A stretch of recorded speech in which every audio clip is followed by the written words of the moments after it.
Bonjour à toutes et à tous, merci d'être venus. Effectivement, je vais être un petit peu dissonant avec tout ce qui a été dit sur le contenu scientifique, parce que là, on va parler des matériaux organiques à des fins de stockage de l'énergie électrochimique. J'ai eu du mal à construire cet exposé, parce que comment faire en à peu près 50 minutes parler du pendant des inorganiques, que sont les organiques, pour expliquer tout ce qu'ils peuvent apporter dans le domaine du stockage électrochimique, sachant qu'on n'a pas le même recul, pour des raisons historiques, d'autres raisons que je vais exposer. Donc j'ai essayé de construire un exposé qui va reprendre les bases et les fondements de la chimie redox organique réversible. Je vais ensuite vous emmener sur pourquoi aujourd'hui, plus qu'hier, il peut être important de regarder ces matériaux au sein de différentes configurations de cellules. Et ensuite, je donnerai un certain nombre d'exemples choisis en évitant de faire un listing à l'après-vert, parce qu'effectivement, aujourd'hui, on a à peu près 20 ans derrière nous de développement important dans le domaine des batteries organiques aussi, avec peut-être 6 à 7 reviews par an, c'est peut-être même un peu trop. Mais en tout cas, l'objectif que je vais essayer de faire ici, c'est de montrer pourquoi on peut s'intéresser et en quoi ça peut nous aider pour nos problématiques énergétiques de demain. Alors, vous pouvez trouver de références en bas à droite du premier transparent. Ça va être à peu près le contenu qui a été distillé dans l'article de 2011 et celui de 2020 plus récent, que j'ai essayé de concaténer ici dans cet exposé. Alors la chimie redox organique, c'est déjà de la chimie redox. Alors il y a les organiques, puis il y a les inorganiques. Alors inorganique, je ne vais pas passer trop de temps dessus, je pense que maintenant c'est à peu près clair. C'est autour des centres métalliques en première approximation, autour d'un atome, qui va être celui qui va capter et rendre l'électron, tandis qu'en chimie redox organique, déjà on joue avec plusieurs atomes et plusieurs imbrications de liaison qui vont pouvoir stocker l'électron, qui conduisent à cette écriture en R à droite, avec la formation de ce qu'on appelle des radicaux, des cations, des anions, voire des mix radicaux-cations, radicaux-anions. Ça va être un petit peu la gymnastique associée. Il y a deux mécanismes redox qui peuvent être utiles pour le stockage électrochimique de l'énergie. Alors, il faut savoir que je ne suis pas organicien. Je viens du monde des matériaux, je suis électrochimiste, donc ça veut dire qu'il faut aussi un peu adapter son vocabulaire de tous les jours quand on travaille là-dedans. Donc la première chose, c'est qu'on commence par une approche moléculaire, avant d'arriver à l'état solide. Alors vous allez comprendre vite pourquoi. C'est parce qu'il va falloir généraliser. Le problème de la chimie organique, c'est un peu une chimie de Lego, et donc du coup, c'est un peu compliqué de s'y retrouver, parce qu'il y a de multiples substitutions.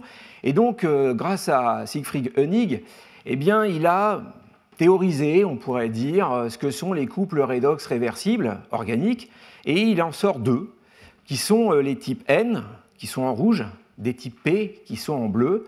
Les premiers fonctionnent comme du lithium-ion classique. Vous pouvez observer que nous avons une compensation par cation, monovalent, divalent, alors que les bleus, eux, ils ont une compensation par insertion d'anions. Ça fait une grosse différence. Donc ça veut dire que tout mon exposé va être codé en couleur. Quand ce sera du bleu, c'est du type P. Quand ce sera du rouge, c'est du type N, avec une insertion de cations sodium, magnésium, potassium, voire proton. Voilà, donc ça, c'est la première approche. Donc, le point important, c'est d'avoir ici, finalement, par contre, quand même, un centre particulier qui est un hétéroatome, et la possibilité de zigzaguer entre du 2 fois chargé à du neutre, ou à du neutre à du 2 fois positivement chargé. Alors ça a une conséquence immédiate, c'est que si on met ça sur un axe des charges, on se doute bien que ceux qui sont cations sont en défaut d'électrons, vont être plutôt hauts en potentiel, et ceux qui sont chargés en électrons, les dianions, vont être plutôt bas en potentiel. Et ça fait plutôt une grosse différence, c'est que du coup, les bleus, ils sont avec un potentiel standard plus élevé que les rouges, et ça, toute chose prise égale par ailleurs, puisque vous savez que la chimie organique, par le jeu des substitutions, etc., on va pouvoir tuner les potentiels aussi. Et pas mal d'ailleurs, très vite sur plus d'1 volt. En tout cas, ça veut dire qu'il va falloir les considérer séparément, parce qu'il y en a qui sont bien pour une électrode positive, et puis les autres pour des électrodes négatives. Sauf qu'on n'aboutit pas forcément à un système rocking chair à la fin, et c'est ce que je vais vous montrer dans un instant. Là, je ne vous embête pas très longtemps avec ce slide, c'est juste pour vous montrer qu'il y a pas mal de centres redox qui existent. On en continue d'en trouver, je vous en montrerai un dans quelques instants. En tout cas, ce jeu de Lego, c'est à partir de fonctions redox, qui ensuite doivent être introduites dans un système organique conjuguées d'une manière ou d'une autre pour que ce soit sur du redox réversible, qui nous intéresse aujourd'hui, mais en tout cas, ça nous donne quand même une certaine latitude. Comme vous pouvez le voir, on a quand même de quoi faire du canevas. Ce qui est important, c'est qu'avec ce canevas-là, qu'est-ce que je peux faire comme cellule conceptuellement? Si je fais que du rouge, eh bien, on est en configuration lithium-ion. Rocking chair cationique, échange de cations, comme vous pouvez le voir sur ce schéma-là. Avec deux matériaux de type N, eh bien, vous pouvez envisager un stockage via des protons, via des ions sodium, via des ions lithium, voire des ions magnésium, pourquoi pas. Et puis, quand on est tout bleu, là, vous savez que je vous ai dit il y a un instant que c'était l'insertion d'anions.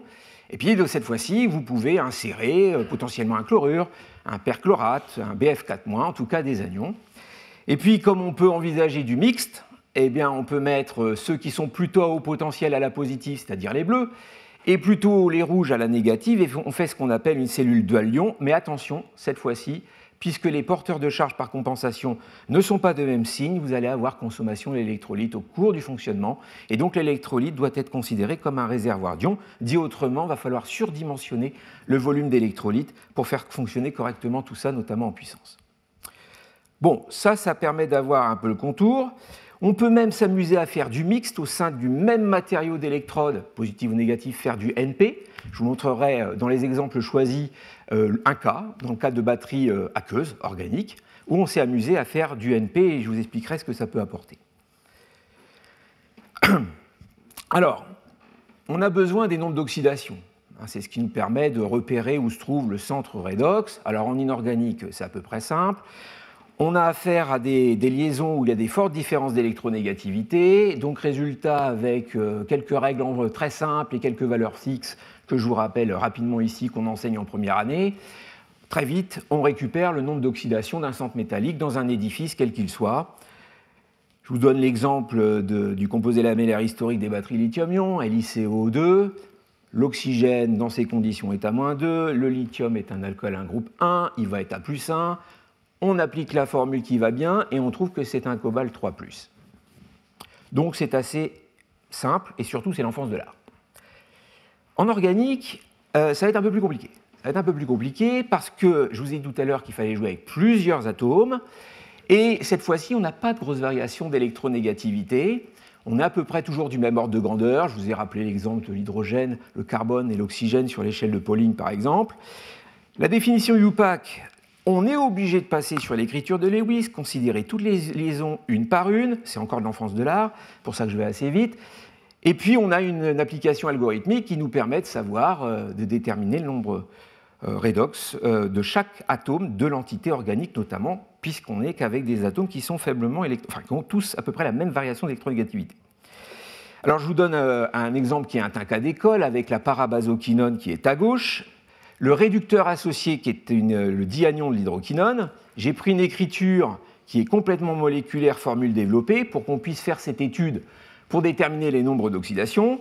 Et le point important ici, c'est qu'une fois qu'on a fait tout le travail, eh ben on s'aperçoit que ce n'est pas l'oxygène. Centre redox formel, ce n'est pas l'oxygène, c'est le carbone qui est impliqué dans le système quinonique ou aromatique, quinonique à gauche, aromatique à droite. Et effectivement, quand on fait ces calculs-là, on voit qu'on est à +2 sur ce carbone-là et on passe à +1 sur ce carbone-là. Vous avez une représentation faite à la moitié dans mon petit calcul, puisque nous sommes symétriques à l'échelle moléculaire.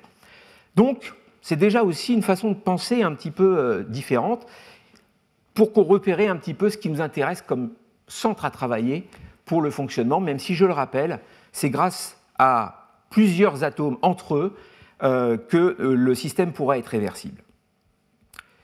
Alors, je commence très vite par la limite des composés organiques, parce qu'il faut être clair. Là, j'ai pris un document de la SAF, qui est bien connu, qu'on trouve un peu partout. Je regarde un peu la technologie, même depuis l'histoire. Premier générateur électrochimique opérationnel, Gaston Planté. Il n'y a pas d'organique là-dedans. Bon, c'est qu'il y a un loup. C'est-à-dire qu'il y a quelque chose qui ne marche pas très bien, parce qu'il n'y a pas de raison que ces solutions-là ne sortent pas du chapeau. Alors pourquoi ça ne va pas trop bien? C'est parce que, de fait, vous le savez, un composé organique, on peut se poser la question de la stabilité thermique. C'est plus fragile, Ce sont des questions à se poser sur la fusion, la thermolyse, la pyrolyse, la combustion. Et dans un générateur électrochimique, c'est important ça. L'aspect sécuritaire, comme vous le savez, est très important. Donc ça pose des questions. En tout cas, si on est amené à l'utiliser, il faut les adresser. Ensuite, je vous ai comparé ici, ce que vous savez aussi tous, c'est que la masse volumique est plus faible d'un composé organique par rapport à un inorganique. Je vous ai donné quelques exemples. Alors, vous prenez par exemple LiFePO4 à gauche, vous êtes à peu près à 3,5 g par centimètre cube. Et puis vous avez la benzoquinone en para qui est à droite et qui est à 1,32 g par centimètre cube. Donc les organiques sont plutôt entre 1 et 2 g par centimètre cube. C'est-à-dire les inorganiques, 1, les organiques 0. C'est-à-dire que si je raisonne qu'en densité d'énergie, on part déjà avec ce qu'on peut dire une jambe en bois. Par contre, si je regarde un peu pourquoi ils peuvent être intéressants, c'est qu'on a sur le composé inorganique la prédominance de structures cristallographiques denses parce qu'on a une prédominance des liaisons iono-covalentes. Le centre redox, en première approximation, c'est souvent un centre métallique, je l'ai déjà dit. De l'autre côté, c'est de la liaison covalente polarisée, des liaisons intermoléculaires et intramoléculaires, du van der Waals, c'est des liaisons hydrogènes. Alors ça donne quand même de la souplesse dans la structure qui pourra avoir un intérêt à un moment ou à un autre. Pardonnez-moi, je vais couper ça parce que ça va me casser les pieds plusieurs fois, j'imagine. Voilà, on va retirer ça, s'il veut bien. Voilà. Excusez-moi, je reviens. Et donc le stockage se fera cette fois-ci par plusieurs atomes, par exemple CN, CO, etc. La conductivité électronique, elle n'est pas bonne non plus. On met généralement plus d'additifs carbonés, ce n'est pas ce qu'on veut.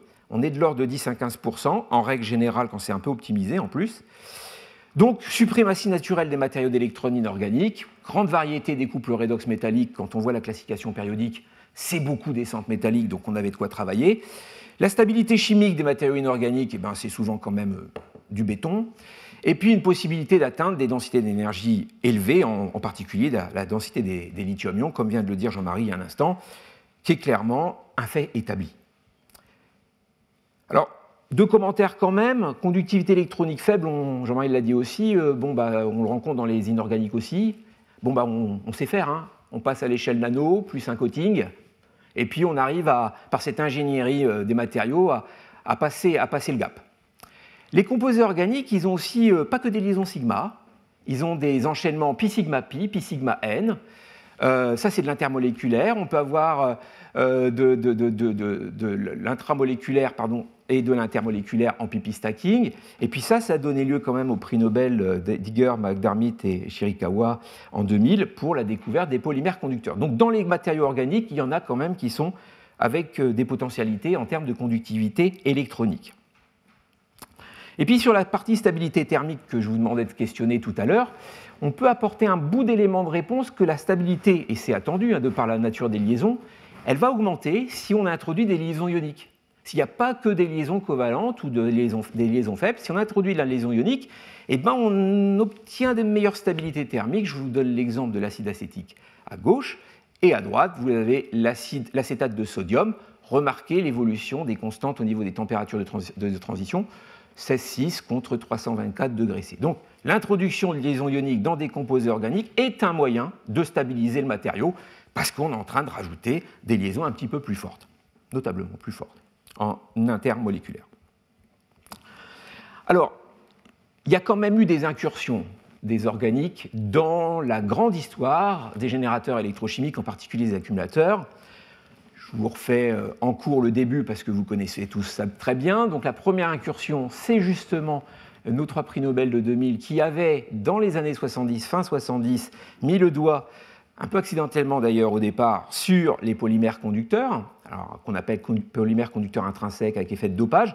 En tout cas, ce sont des bleus, c'est-à-dire des matériaux de type P qui fonctionnent avec l'insertion d'anions. Vous avez l'exemple ici d'un polymère, le polythiophène, et vous voyez que le stockage de l'électron se fait avec insertion d'anions. Mais en tout cas, si je reprends l'écriture de Nick, c'est bien un type P, pas de problème, on retrouve parfaitement l'écriture générale proposée par Nick dans les années 70. Notre incursion des organiques, mais ce n'est pas cette fois-ci en tant que matériau actif, mais c'était au passage dans la technologie lithium-métal polymère proposée par Michel Armand. c'est au sein de l'électrolyte que la matière organique est intégrée sous forme d'électrolyte solide. Ce sera la thématique de la prochaine fois, de ce que j'en ai compris. Et donc, là, on est sur des polyoxydes d'éthylène. Aujourd'hui, c'est d'autres variantes, mais en tout cas, les organiques interviennent cette fois-ci comme matrice de support à un sel qui permet ensuite la conductivité ionique dans cette technologie lithium-métal polymère. 91, première batterie lithium-ion avec les performances de l'époque, en 18650 commercialisée, avec déjà des valeurs qui étaient quand même pas mal. Ce qui fait que les premières tentatives en petites cellules de type polyaniline lithium par exemple, ou polypyrrole lithium par des compagnies comme Varta ou Bridgestone, eh bien, se sont confrontées à ce qui n'avait pas forcément de marché. Voilà. C'est-à-dire qu'il y avait de l'idée, il y avait du lithium à la négative quand même, la positive c'était ces polymères-là, mais les densités d'énergie étaient quand même un petit peu faibles, et finalement la commercialisation elle n'a pas vraiment été continuée. Il y a eu des tentatives, vous pouvez retrouver ça dans la publication de John Miller de 1993. Et puis 2001, cette fois-ci on a quelque chose d'un peu plus conséquent. Ce quelque chose d'un peu plus conséquent, c'est le concept proposé par nos collègues japonais, le groupe NEC, et soutenu par l'équipe du professeur Nishide au Japon, avec la proposition de ce qu'on appelle les ORB, pour Organic Radical Barriers, autour du PTMA. Vous voyez, c'est un polymère avec un système pendant de type TEMPO, qui est très bien connu en chimie organique, là, cette unité-là, pour faire justement des réactions d'oxydation ou de réduction, en particulier d'oxydation en chimie organique. Et donc ça, quand c'est greffé, cette unité-là redox sur des chaînes de ce type-là ou d'autres, eh bien c'est un moyen de faire fonctionner encore un type P. Remarquez, nous avons un fonctionnement avec insertion. Alors on va parler de compensation, parce que ce n'est pas un matériau d'insertion, ce sont des polymères. Avec compensation d'anions au cours du fonctionnement, et donc avec des choses que je vais vous présenter ici. Face à du lithium, des petits prototypes qui ont été présentés par NEC. Ces prototypages ont été surtout annoncés en 2013 sur l'assemblage lithium-PTMA. De belles performances en puissance. Vous pouvez le voir ici, ce qu'on appelle des courbes de Ragone. L'intérêt, c'est la facilité de l'échange de l'électron sur cette unité-là, sachant que le polymère, intrinsèquement, il ne conduit pas très bien les électrons et qu'il va falloir mettre quand même pas mal de carbone, ou plutôt mettre une petite couche de ce polymère-là sur des nanotubes de carbone pour arriver à avoir une électrode composite qui fonctionne bien, notamment en puissance. Mais en tout cas, les résultats sont là. Regardez le potentiel moyen de fonctionnement. Nous sommes par rapport au couple du lithium, on est voisins de Li et FePO4. Et on a des performances qui sont quand même, somme toute, intéressantes. Cependant, en termes de densité d'énergie, on n'y est pas encore, mais ça c'était un peu joué d'avance. Et puis surtout, le marché n'étant pas là, vous ne développez pas. Puisque une innovation, c'est toujours le produit d'une trouvaille avec un business model derrière. Autrement, on n'arrive pas à faire sortir la trouvaille en elle-même scientifique. Alors, ça c'est la situation dans les années 90, début 2000. Puis déjà, à cette époque-là, il y a des questions qui se posent. Aujourd'hui, on a une nouvelle donne avec des choses que vous connaissez bien. Il y a 20 ans, ce n'était pas trop accepté quand même, je tiens à le redire. On bénéficie aujourd'hui un petit peu moins de climato-sceptiques parce que les chiffres sont là, il en a fallu beaucoup pour réussir à convaincre, mais en tout cas, les chiffres sont là. On est dans une économie, enfin plutôt le point de départ que j'ai rappelé ici, c'est la révolution industrielle, notamment la première, la fin du 18e, avec la maîtrise de l'énergie via les sources fossiles, la mécanisation avec la machine à vapeur et tout ce qui va s'en suivre, la production de masse, la diminution des coûts, l'amélioration des conditions de vie, l'augmentation de l'espérance de vie, les nouveaux modèles économiques, économie libérale, économie de type mondialisation, et vous arrivez à cette situation qui est dépeinte ici, avec des chiffres qui sont pas soutenables. C'est le terme aujourd'hui qui est consacré, pas soutenable. Alors la première fois qu'on a quand même vu que ça n'allait pas être soutenable, c'est surtout quand on a commencé à corréler avec les projections sur ce qu'on appelle aujourd'hui le réchauffement global, ou plus aujourd'hui le changement climatique. Il y a un petit changement dans le vocabulaire. Première publication 88, c'est aussi l'année de la création du GIEC, parce qu'il commençait à être important que des scientifiques regardent un petit peu ce qui pouvait arriver et quelles sont les technologies qu'on doit mettre en œuvre, ou que nous devons mettre en œuvre pour réussir à continuer à fonctionner avec les chiffres précédemment annoncés. Bon, tout le monde le sait aujourd'hui, c'est pour ça que je vais assez vite. Donc qu'est-ce qu'on doit faire? C'est reconsidérer notre ingénierie énergétique en particulier l'électricité, parce que cette forme-là, c'est plus qu'une fonctionnalité, hein, c'est une nécessité de tous les jours, grâce à toutes ces formes de conversion extrêmement simples qui nous permettent l'éclairage, le chauffage, le refroidissement, la communication et aussi la mobilité en termes de transport.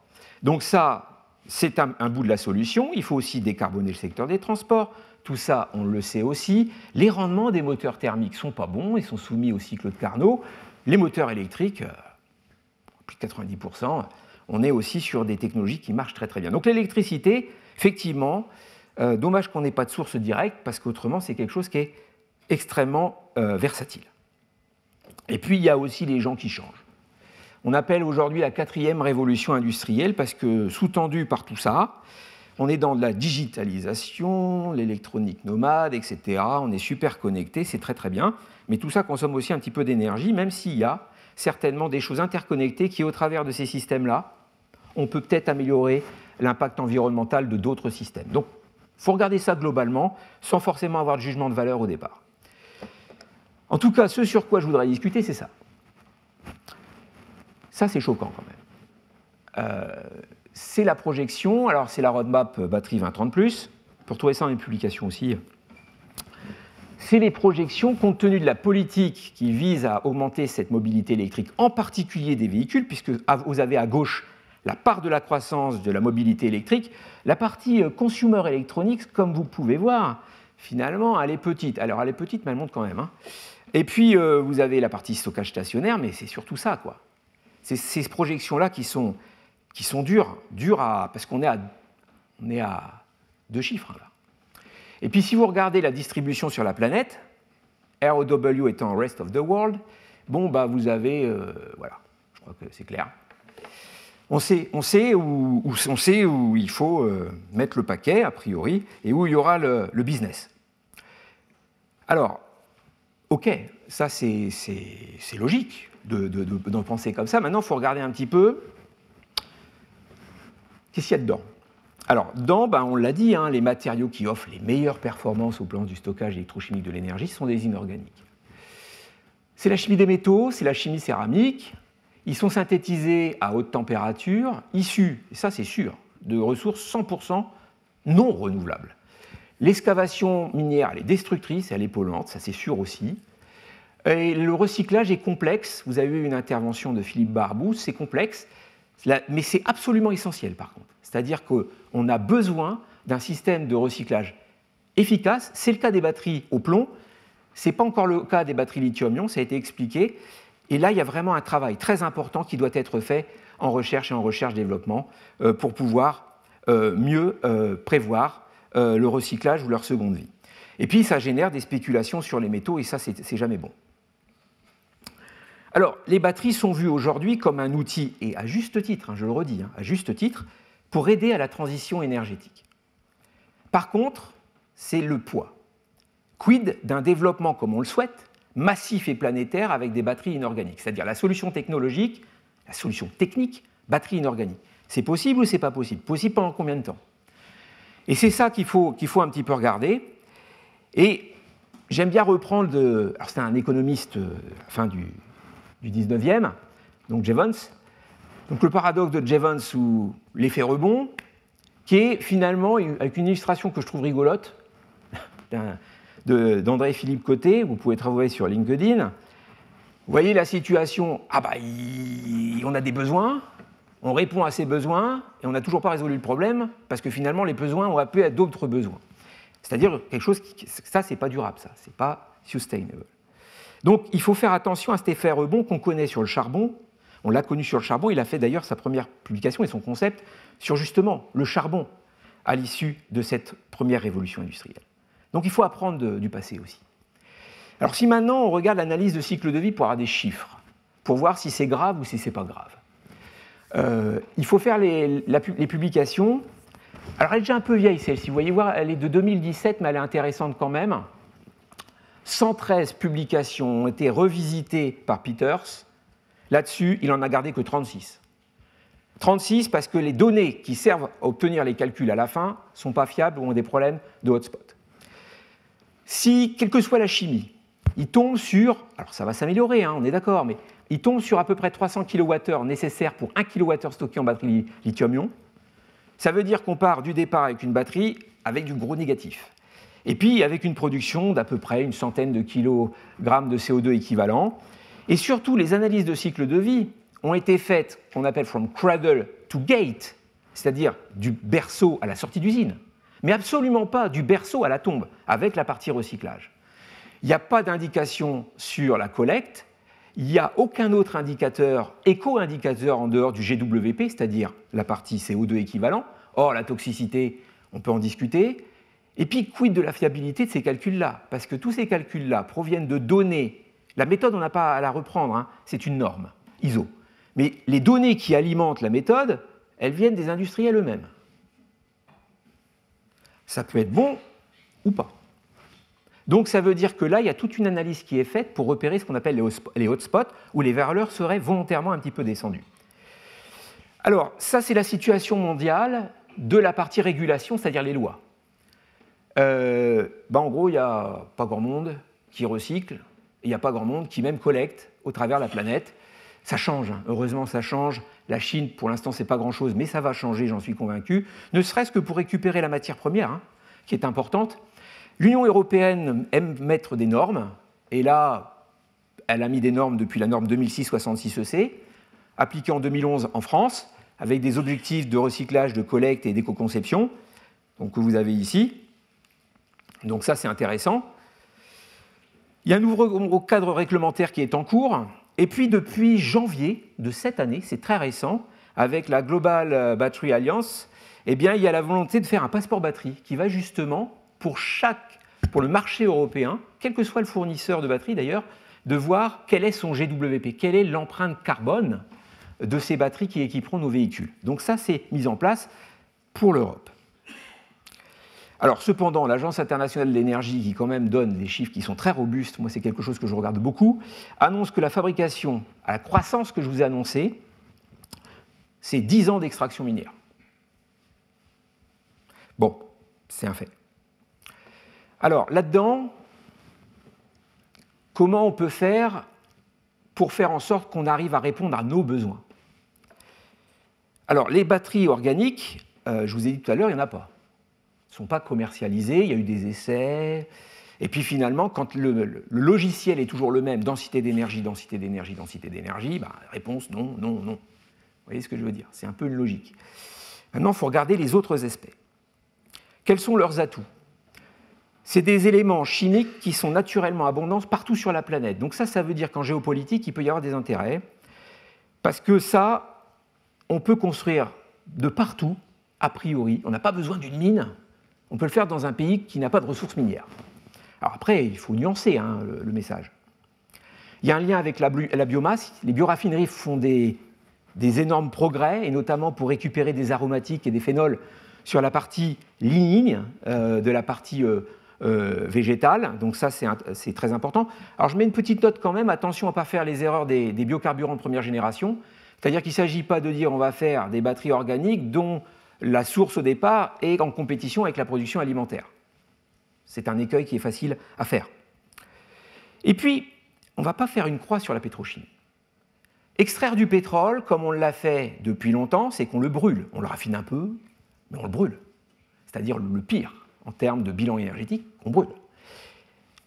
La pétrochimie qui représente que 4%, c'est-à-dire les produits qu'on peut faire à partir du pétrole, eh bien ça peut faire des composés à haute valeur ajoutée. Aujourd'hui, c'est que 4%. Donc on peut très bien envisager de dire je garde le pétrole qui reste sur la planète pour faire des matériaux ou des composés qui, eux, vont travailler non pas sur un cycle énergétique, je brûle, mais sur un cycle énergétique, je stocke l'électron, par exemple.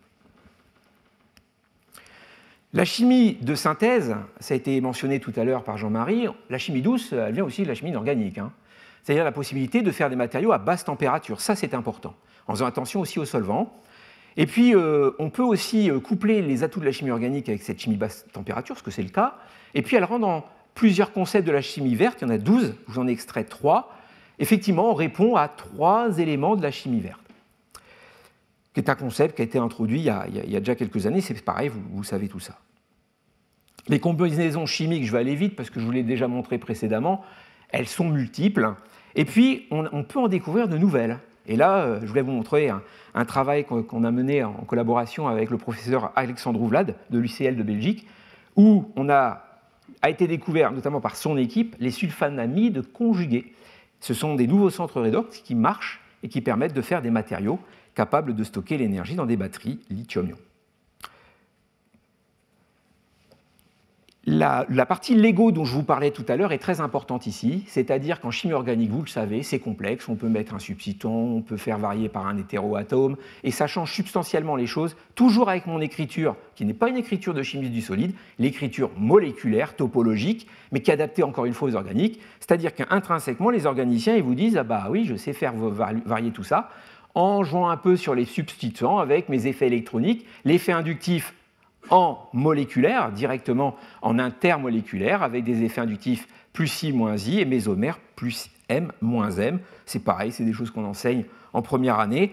Et c'est notable, vous pouvez voir ici derrière des calculs qui vous permettent de voir que sur plusieurs quinones, plusieurs familles de quinones, on peut avoir des variations substantielles du potentiel redox et donc pouvoir avoir un accord pour avoir à la fin une tension de sortie suffisante d'une cellule organique. Parce que c'est ça qu'on veut, hein. C'est quand même avoir un peu de densité d'énergie. Le recyclage, il est plus aisé a priori, faiblement énergivore. On peut recourir à la simple incinération à la fin.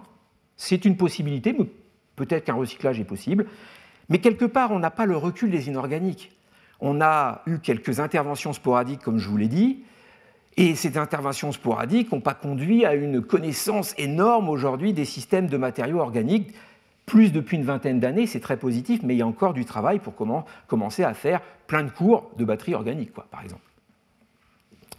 En 2008, ça a été dit tout à l'heure par Jean-Marie, lorsque j'étais au LRCS encore, donc l'équipe aminoise, on va dire, aidé de nos collègues du LG2ASA et en partie Franck Delem, que je remercie parce que c'est avec lui qu'on a pu commencer à écrire tout ça, à écrire ce nouveau chapitre sur les batteries éco-conçues, organiques, de type renouvelable. Et à ce moment-là, je m'intéressais aux batteries lithium-ion renouvelables, où finalement, peut-on envisager, c'était la réflexion de l'époque, peut-on envisager un cercle plus vertueux sur des systèmes lithium-ion?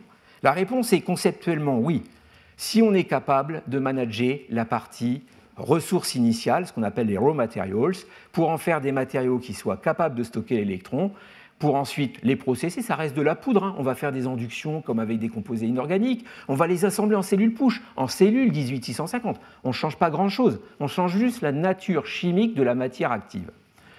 Et puis après, à la fin, on réfléchit au recyclage et potentiellement on rebrûle. Et si on rebrûle, on a un cercle qui est vertueux au niveau du puits carbone. C'était ça l'idée. Donc ça a été conceptualisé, etc. Alors, du coup, maintenant je vais en arriver à quelques petits exemples. Ça, je vous l'ai présenté tout à l'heure, mais du coup, ça fait du monde quand même, parce qu'il y a déjà 3 configurations de cellules. Je vous ai dit que je vous montrerai un exemple où on a mixé du bleu avec du rouge. Bon, alors si je fais conceptuellement tout ce que je peux faire à l'état solide, donc des batteries comme le lithium-ion aujourd'hui. Je peux faire du cation-ion, lithium, Na, Mg, voire calcium.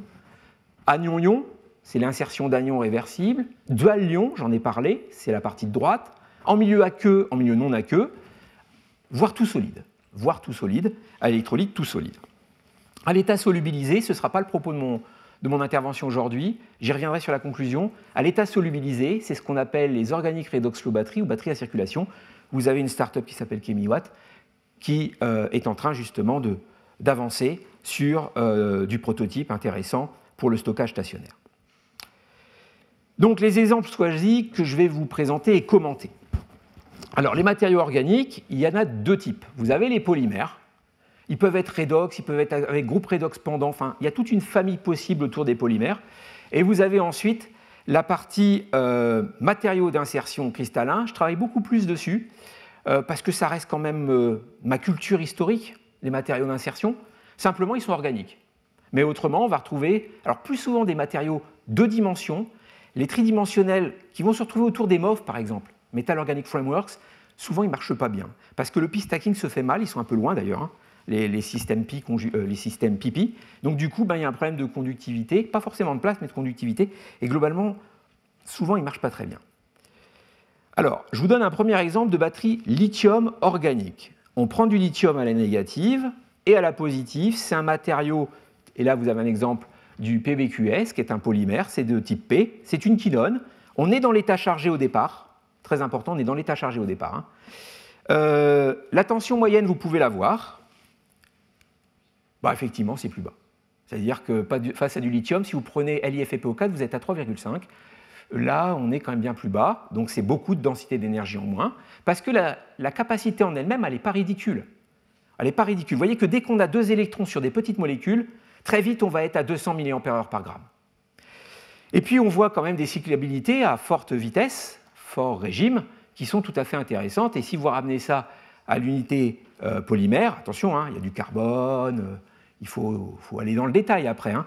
Mais comme de toute façon, on est en train d'explorer, on montre déjà ce qu'on a à l'échelle de la matière active. Donc vous avez des performances, somme toute intéressantes, avec ce polymère. Et puis ce polymère-là, en plus, il marche tellement bien que on est tenté de le faire fonctionner avec d'autres choses. Alors je vous donne un exemple. Là, vous avez une version magnésium. C'est-à-dire que maintenant, vous prenez le même, vous prenez au magnésium, et puis là, c'est une publi récente, mais ça fait déjà quelques années que Robert Dominko de Slovénie s'intéresse à la partie batterie magnésium. Les composés inorganiques, il y a les phases de Chevrel, mais on ne peut pas dire qu'en inorganique, pour les batteries au magnésium, on ait du choix. Donc l'organique offre des opportunités. Ici, vous êtes en système non aqueux. Par contre, le magnésium en lui-même, l'électron négatif de magnésium, elle ne marche pas bien. C'est pour ça que les courbes électrochimiques, elles ne sont pas belles dès que vous êtes avec un système au magnésium métal. Vous voyez, hein, la comparaison elle est faite ici dans cette publication. Ce n'est pas vraiment à cause du matériau de l'électrode positive. C'est plutôt à cause du dysfonctionnement de l'électrode négative de magnésium qui est un petit peu sensible et un petit peu fragile à utiliser. Et puis, vous avez le système dual-ion. Alors là, il y a beaucoup de littérature là-dessus parce que c'est naturel. Je vous l'ai dit tout à l'heure, et c'est un moyen d'avoir un peu de densité d'énergie. Si vous mettez un type P à la positive et un type N à la négative, c'est là que vous avez la tension de sortie la plus grande. Toute chose prise égale par ailleurs. Donc ça, c'est un point intéressant.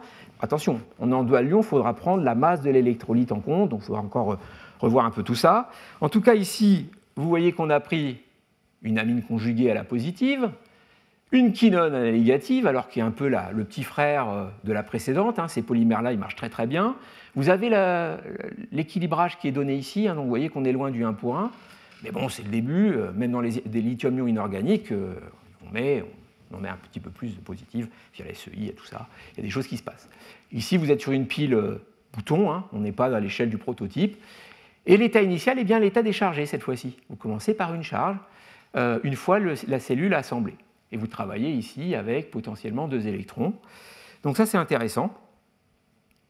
Et donc, vous avez ce genre de courbe de cellules toutes organiques. Vous avez une batterie ici qui est entièrement organique, de type dual-ion, non aqueuse, dont la courbe électrochimique est représentée ici avec les performances à 8C. À 8C, hein. Donc c'est-à-dire que ce n'est pas tout à fait ridicule. Maintenant, si on regarde dans le détail la tension moyenne de fonctionnement, effectivement, on est à 1,2 volt, 1 volt. Donc encore une fois, malgré c'est 2013, on a fait mieux depuis, malgré tout ça, il y a encore du champ des possibles pour améliorer tout ça. Je voulais vous montrer un cas où on a mixé les deux. Ça, c'est quelque chose qu'on a fait avec Sofia Perticarari et Joël Gobichet à l'IMN. On s'amusait à partir d'un type tout bleu, à dire à la négative, on va mettre un petit peu un relais cationique pour aider en situation de puissance. Et là, on est sur un système aqueux, donc on peut se permettre d'être avec des électrodes beaucoup plus épaisses. La conductivité ionique en milieu aqueux est bien plus élevée. Et puis, on a donc couplé ce dibloc particulier avec cette unité 4HT benzène en milieu aqueux, et ça donne des performances qui sont tout à fait honorables en puissance, à pas cher. C'est des batteries aqueuses bas coût, les composés sont faciles à produire, les électrodes aussi. L'électrolyte, c'est du NaClO4-8M. On a fait des tests avec de l'eau de mer même de l'océan Atlantique qui n'est pas loin de l'IMN. En tout cas, ici, vous avez les performances qui sont montrées à droite, en puissance. Pour l'électrode épaisse, elle est là, forcément c'est moins bon. L'électrode un peu plus mince, c'est à droite. Mais regardez ce qu'on peut obtenir à l'échelle des deux matériaux en termes de densité d'énergie. Donc ça veut dire qu'on peut avoir des solutions chimiques organiques, potentiellement biosourcées, qui valent largement le plomb. Si c'est pas cher, ça peut avoir du sens.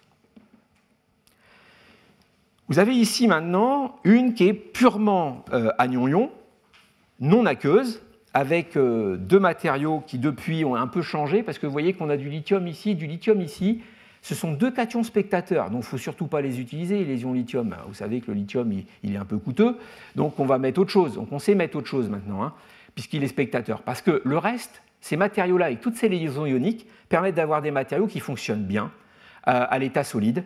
Ce sont des structures qui offrent une stabilité, un réseau hôte capable d'incorporer des anions. On peut même rentrer jusqu'à l'ion TFSI. TFSI, c'est un ion qui est très volumineux, très gros. Eh bien, les structures peuvent gonfler. Attention, il y a de l'expansion volumique, mais en tout cas, ça, ce sont des choses qui sont intéressantes. Vous avez ici l'équilibrage qu'on a réalisé, et c'était des mesures qui ont été réalisées en cellules Swagelok. Remarquez la teneur en carbone optimisée. Seulement 15% pour la positive, 5% sur la partie viologène. C'est ce que je vous ai dit. La chimie organique, c'est une grande famille. Dans cette grande famille, on va trouver des familles qui, intrinsèquement, peuvent avoir une conductivité électronique. Donc, parfois, on se trouve dans des situations intrinsèquement favorables. Voici la courbe globale. Alors, bien entendu, la tension de sortie, vous voyez qu'on est à plusieurs centaines de millivolts, c'est pas beaucoup, hein, donc il n'y a pas de densité d'énergie. Par contre, regardez le cyclage ici, qui est avec des capacités qui sont toutes petites à l'échelle des deux électrodes, mais alors là, j'ai montré 100 cycles, on peut travailler sur 400, 500 cycles, 6, 7 mois de fonctionnement. Et là, qu'est-ce que ça ouvre? Qu'est-ce que ça ouvre, ce genre de matériaux? L'insertion d'anions ouvre le système 100% moléculaire.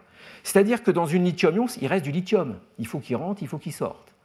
Mais dans de l'anionique, ça peut être un anion pas cher. On pense au chlorure. Mais ça peut être une molécule, une entité qui, globalement, si vous prenez de l'électrode positive et l'électrode négative, vous êtes purement moléculaire. Et donc, ça vous permet d'avoir plus du tout de métaux dans le stockage et le fonctionnement du stockage, y compris durant la compensation qu'il y a après transfert de charge sur chacune des deux électrodes. Alors, si on veut comparer, et je terminerai un peu sur ces actions-là, les composés inorganiques sont meilleurs, point. En termes de potentiel, on a de la rivalité aujourd'hui avec les systèmes, malgré tout, les systèmes P, mais aussi les systèmes N, tout doucement. Et vous voyez que le champ des possibles, avec toute la famille des composés organiques que je vous ai présentés précédemment, eh ben, il y a quand même de quoi jouer, hein. Il y a quand même de quoi réfléchir. Et peut-être que là-dedans, il y a de l'innovation. L'enjeu, si on veut faire de la batterie lithium-ion hybride, parce que qu'est-ce qui coûte cher aujourd'hui sur une lithium-ion? C'est la positive.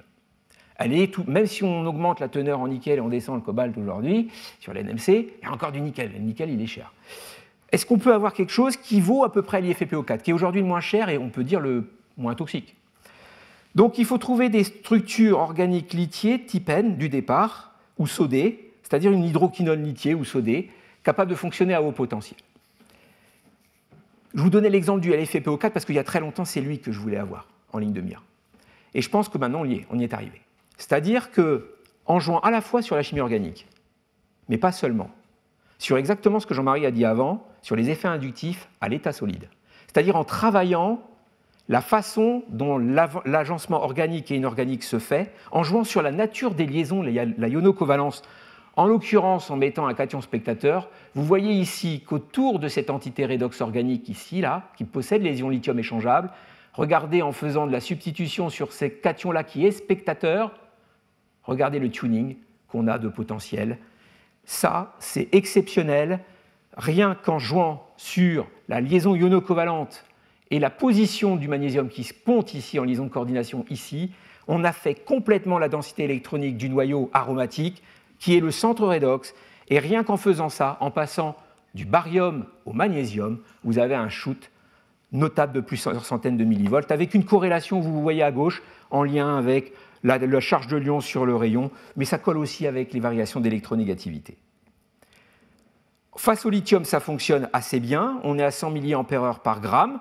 C'est ce qu'on a publié. Potentiel voisin de LiFePO4, c'est un record à ce jour. Nous avons un système qui est N, qui est lithié au départ, qui insère réversiblement des ions lithium, qui n'est pas P, il est N, et qui fonctionne aussi haut que 3.5. Et donc avec des performances somme toute intéressantes. Ce n'est pas encore parfait. En tout cas, c'était suffisamment intéressant pour qu'avec le CEA, le LITEN, mes collègues Lionel Dubois et Thibaut Guttel, on a envie, dans le cas de la thèse de Maxime Nicolas, de faire un premier prototype, de regarder ça dans le détail. On va même jusqu'à l'analyse de cycle de vie. Donc, on compare un LFP à la positive avec du graphite à la négative. C'est pour ça que ça s'appelle une lithium-ion organique hybride, parce qu'on est avec du graphite à la négative. On change simplement LiFePO4 pour remplacer avec ce matériau-là. Il a fallu mettre à l'échelle cette synthèse qui se fait en milieu aqueux, 100 grammes par lot. On peut faire des inductions bifaces avec 50 grammes et on en fait 2 mètres. Là-dessus, on a pu faire de la cellule poche en prismatique, prismatique étant un mélange entre du stacking et du bobinage de type 1850. En tout cas, c'est des taurons qu'on fait dans une boîte prismatique. Et donc, on arrive à du 60 Wh par kilo global de prototype. Alors ça, les performances en puissance, vous les avez ici. On n'est qu'à 2C, mais on récupère quand même pas mal de capacité. Et là, ça veut dire qu'on peut être pas loin du LFP quand même, on n'y est pas encore. Mais en tout cas, on a aussi des performances raisonnables en puissance, alors qu'on est encore au début. Mais c'est surtout la durée de vie qu'on va voir là, cette fois-ci. Alors c'est une capacité qui, somme toute, reste modérée. En pratique, on est de l'ordre de 60-70 mAh par gramme. Ça diminue encore un peu. Ces prototypes sont du 5, 34, 37 en termes de taille. C'est les dimensions du prismatique, hauteur, largeur, longueur. Des données qui sont, somme toute, intéressantes en termes de cyclage. C'est des profils CCCV, donc Constant Current and Constant Voltage, pour la partie charge. Et vous voyez qu'on arrive à durer sur des centaines de cycles. C'est-à-dire que le matériau montre une robusteté au fonctionnement. Nous sommes avec un matériau qui est avec un centre redox organique qui est d'origine 2D, avec un mécanisme de type insertion réversible d'ion lithium. Et puis, la conclusion, elle est un peu là. Le LiFePO4 vous met les métriques. Un centre redox fer 2, fer 3, 170 mAh par gramme. On a la partie volumique juste en dessous. Aujourd'hui, les données que je vous ai montrées, elles n'étaient qu'avec un seul électron sur la quinone. Malheureusement, la quinone ne fonctionne pas à 2 électrons aujourd'hui. Mais les calculs d'EFT, je les ai et je sais pourquoi. Si ça fonctionnait à 2 électrons, nous faisons mieux que le LiFePO4. En supposant que le deuxième électron, en plus, se trouve à 3,5 V. Normalement, il devrait être un peu plus haut. Donc ça veut dire qu'on commence à avoir de la densité d'énergie et qu'on commence à avoir quelque chose qui est provenant de la biomasse, parce que l'unité moléculaire en question peut dériver du glucose. La conclusion, c'est qu'il y a toute une famille à explorer. Je vous donne un peu les métriques qui ont été apportées en 2012. Vous voyez que c'est large, hein. En termes de densité d'énergie, oui, on ne prend pas de risque, hein. On dit, c'est tout ça, quoi. Oui, mais enfin, il faut les identifier.